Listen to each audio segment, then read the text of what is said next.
makakasagot na to may plus point sa akin. What is 2 times 2? Ma'am ako, ma'am. Wala bang gustong sumagot? Ma'am, alam ko po yung sagot. 2 times 2. Ma'am. Okay, Samantha. 2 times 2 is 4. Very good. May plus 5 ka sa akin.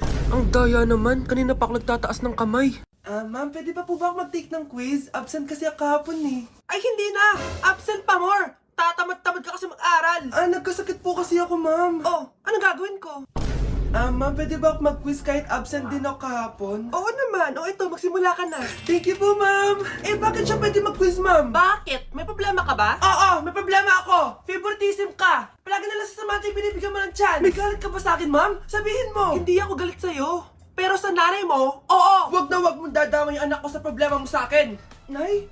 Anong meron? Yang nanay mo, pabida! Dapat ako yung top 1 ng high school kami. Alam naman natin dalawa na deserve ko talaga maging top 1. Hindi kagaya mo, binabayaran yung school para tumaas ang grade.